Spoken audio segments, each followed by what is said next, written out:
What's up, St. Philip family? The journey continues. Last week we talked about salvation history and how the Israelites ended up in Egypt in the first place. We went through Abraham and Isaac and then Jacob, who now has a new name, Israel, and he has 12 sons, the 12 tribes of Israel. We talked about the story of Joseph, how Joseph interprets Pharaoh's dream, and interpreting his dream, he realizes that there will be 7 years of surplus and 7 years of famine.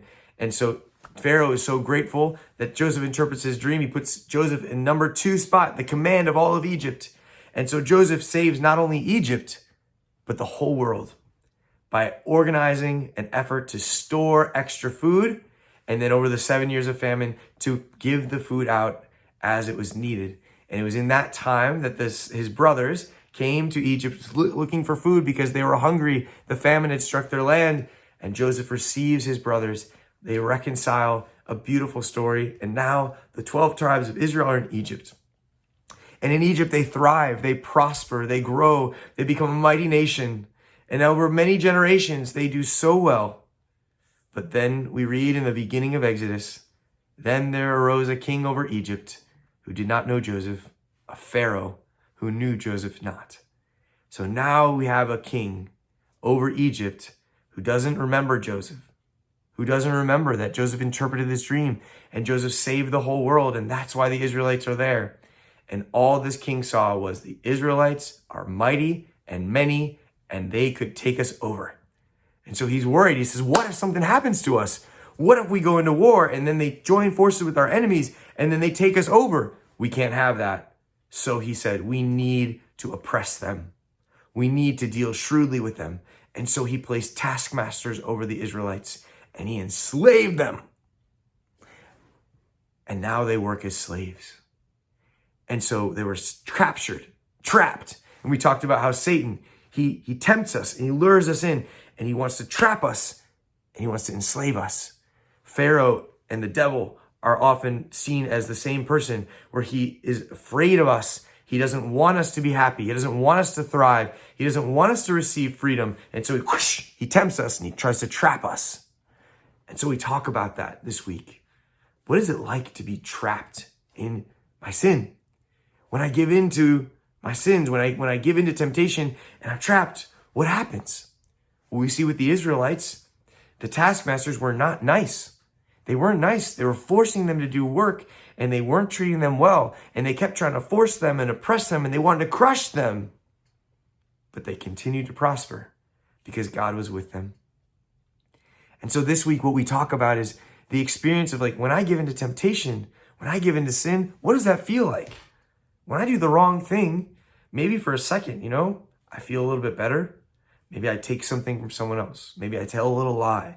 Maybe I hide something, or maybe I'm mean to someone, or maybe I yell at someone, or maybe I fight with someone that I'm angry with. Whatever it is, I give into that temptation, and maybe for a moment I feel some peace, or I feel justified. I feel maybe happy for a second, but then it sets in. I don't feel good. I don't feel good. Sin doesn't feel good. And the more I sin, the more the burden of sin is upon me. And sometimes it turns into a point where I can't even control, right? It gets so difficult and I am no longer free. And so we see in the Israelites how the taskmasters were put over them. We see that experience of slavery as our experience when we give into sin. Jesus sets us free and he offers us freedom. But if we choose to turn away from him, we fall into sin and we become slaves. And so this week, what we want to reflect on with our family and personally is, what does it feel like for me when I give into my sin? Let's just take a look at that. Sometimes we just do it and we don't think much of it, but really, how do I feel after I do something that I know is wrong? How does it make me feel? And when I carry the memory of the burden of those sins, when I think about what I've done wrong, that's a burden, right? How does it feel? Maybe heavy, maybe sad, maybe shame, whatever it is, maybe anger, maybe anxiety. And I realize that even though I maybe have justified what I'm doing, or I think that person deserved it, we say all these things, but at the end of the day, the feeling of slavery doesn't feel good. The feeling of sin doesn't feel good. And you know why? Because we weren't made to sin. We were made to love. We were made for love. And even if people in our life don't treat us well, and we feel like they don't deserve love or forgiveness, it doesn't change who I am, made in the image of God, the image of love. So I'm called to love everyone unconditionally and to love God above all things. And when I do not love God above all things, and when I fail to love anyone, because everyone is my neighbor, I don't feel good because I'm not being who I am. So this week we talk about that and we reflect on that.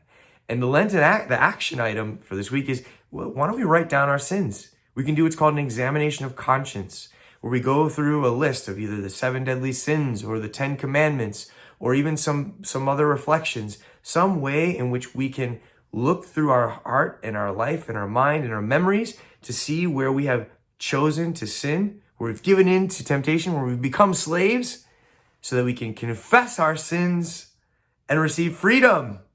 That's what's so amazing. See, the Israelites, we'll see in the Exodus, we see how God sets them free over time. But for us, we already know our freedom in Jesus Christ. We can go to confession. And when we go to confession, we confess our sins, and all of a sudden, boom, the chains are broken, and I'm free again. Free at last to continue to persevere in choosing the good, the true, the beautiful, continuing to love well. And so, future saints, so St. Philip family, this week, we focus on our sin and we say, no more. I don't want to live as a slave anymore. And we are having some great opportunities for confession coming up in the weeks ahead. We always have Saturdays at 2:30 and we have Sundays at 5 p.m. every week. But coming up these next few Wednesdays, not this week, but next week, we have our Lenten mission. So we're having an Adore night. And so there'll be confessions. A bunch of priests are going to come in to hear confessions that Wednesday. And then every Wednesday, for the next few Wednesdays, we'll have from 5 to 6:30 in every church in the Archdiocese. We open for confession, and you can always call the office to receive that freedom. God bless you, future saints. Keep journaling as we journey. Do this together. Pray with your family and talk about how we can live as free men and women, as children of God, made for freedom in Jesus Christ. Have a great day, a great week in the desert.